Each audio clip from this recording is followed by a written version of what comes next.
it's just a wonderful oddity or well-kept secret that the Diocese of Sydney, 100 years ago, resolved the question about whether women, lay or deacon, can preach. Mhm. The language in the ruling of address the congregation was the formal language for giving a sermon. So it was a clear decision 100 years ago Yeah. to say that's fine, so long as the rector agrees, so long as the archbishop agrees, it's fine. And I just think people need to know that, because it's not a novelty to Mhm. say women should be fully participating in the proclamation of the gospel and the Bible in our churches. Yeah. So obviously, I know you've written your book about hearing women's voice, and without wanting to go into the theological argument this morning, because that has been long and contested, but there was a passion for you that you wrote that book. What is it you see about the importance of having women preaching?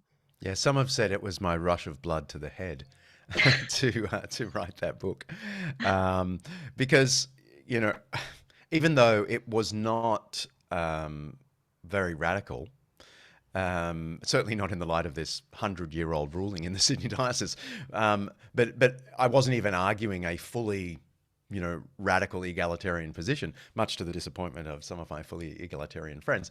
Um, but nonetheless, people did say, "Oh, John, you shouldn't have written that. Shouldn't have rocked the boat." I got disinvited after being invited to speak at a significant Sydney event, conference. I was disinvited when that book came out. So, it cost me Mm. um, in some ways, but I've been encouraged by the many people, rectors included, who have contacted me privately since that book came out to say, you know, I think I'm persuaded Mm. that I should have been having women give sermons. Some of them have said they're fully persuaded and will do it. Others said, I'm fully persuaded. I'm not sure I can do it because it's political. It will be seen as political.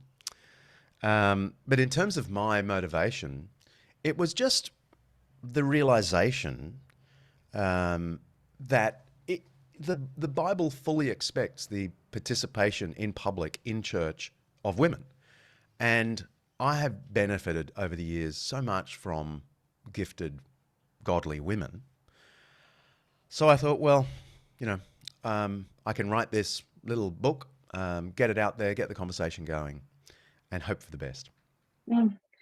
And in your experience, I mean, one of the interesting things for me is I am an egalitarian, but that within that affirm that there is a difference between male and female. Mm. So I wonder, in your experience, as you've been encouraging women preaching, and you talk about your personal experience, is there something special, or not special, but different about hearing a woman preaching, and what has that meant to you? Yeah. Well, I was led to Christ by a woman, by my scripture teacher, Glenda Weldon, at Mossman High School Mhm. as a 16-year-old. And she was a regular preacher around the world, but also volunteered once a week. So I was initially heavily influenced by a woman and a woman preacher. Mhm. And I just found that the appropriate emotional dimensions of the gospel have a resonance coming from a woman, perhaps in a weird way, because of the silly, chauvinistic, or macho society.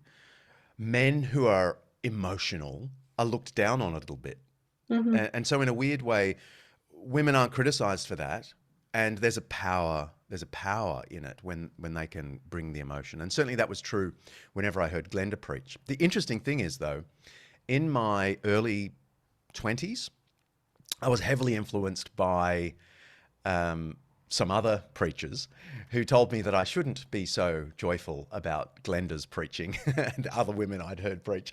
And so I actually completely changed. Yeah. I was always a little bit awkward after that whenever Glenda would preach because I thought it was not appropriate. And you know what? It was sitting in class in Moore College, second year maybe, third year maybe, hearing Donald Robinson speak about some random subject where he described teaching in the New Testament as a very different thing from the regular preaching that you might hear in a sermon. And it suddenly made me think, well then, why are all sermons forbidden to women? Right. Anyway, that was the genesis of the Yes, thought. the book. But it took me a long time. I mean, 10, 15 years to really form my views, but also to feel the courage to say something a lot of my colleagues thought was letting the team down. But in answer to your question, I think it is that emotional dimension that can be brought to bear in addition to the truth. And I also think there's a, how do I put this? There's a gentleness of persuasion that is more characteristic of women than men. Mm-hmm. That I actually think is very powerful. It's letting the Bible do the work.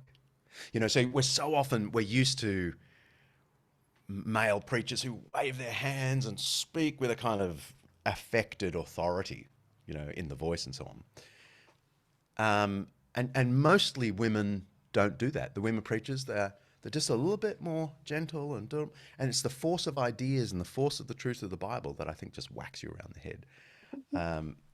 And the third thing I'll say about women is, I think especially now, men have lost a lot of credibility. The male pastor, the male celebrity preacher has lost a lot of credibility. And men have done despicable things and covered them up in our churches. Now, I don't think men are more sinful than women. I think women are just as capable. But there is a sense in which I think women at the moment have more moral credibility than men in the public's mind. And for that additional reason, we need to hear more women preaching. And all of that is in addition to the fact that it seems to me clear the Bible wants women to be preaching in our churches. So I'm not making simply a sociological argument, but I don't mind throwing in that sociological argument as well. Thanks. John, as a historian, what is the value in celebrating centenaries or marking centenaries? Does that matter? Yes. History is the ultimate democracy, you see. You know, if you just listen to your blip, let's just say all of your theological information about this issue has come since, I don't know, 1989. And you're gonna imagine that this was the view always. Okay? When actually you've just been influenced by a particular blip. The beauty of history is you're not just listening to your generation, you're trying to listen democratically to the voice of all Christian leaders through all of time. And it turns out you just wind the clock back to 1922 and our conservative evangelical diocese was saying it's fine for women to give sermons in our congregation. And as soon as you note that and celebrate it, you think, maybe there was some wisdom that we have forgotten in the present. I would, you know, an ancient historian, I would say we need to go right back to the early church, where there are clear examples of women leaders. I hardly need to mention it to this crowd, you know, people like Phoebe and Junia, the apostle, right through to two unnamed deaconesses that are mentioned in a letter of Pliny to who was the governor of Bithynia, to Trajan, the emperor.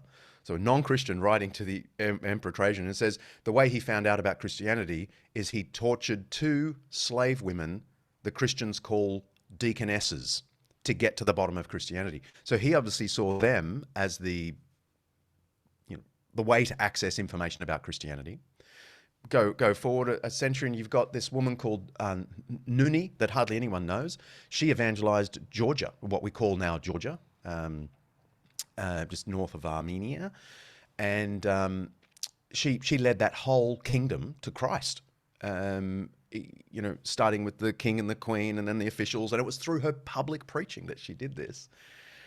So as soon as you remember these historical things, you think, maybe my blip is not the evolved accumulation of all wisdom on this issue. Maybe there are things we've forgotten. That's the value of history. That's the value of marking a day like this. Yeah. I did a little bit of digging as you suggested, and I found the Archbishop's address to the Synod, Sydney Aren't you Synod that wonderful? year. Well, a report of it in the Sydney Morning Herald, and there's quite a number of quotes in that report. And one of the issues at the time was the development of the Federation of the Anglican Church in Australia. And what it was interesting for me when I read that was that he is warning against the problems of the disintegration of Reformation structures as the bringing together the different dioceses. So I was curious to think that it was in this context of wanting to affirm and protect Reformation theology that this ordinance around allowing women to preach was passed. I thought that was a curious juxtaposition. Yeah, that's a great context to have found out. Well done. Yeah. So is there anything else you would say about this, about marking this centenary? Just go for it. Bravely, gently, cheerfully, unpolitically.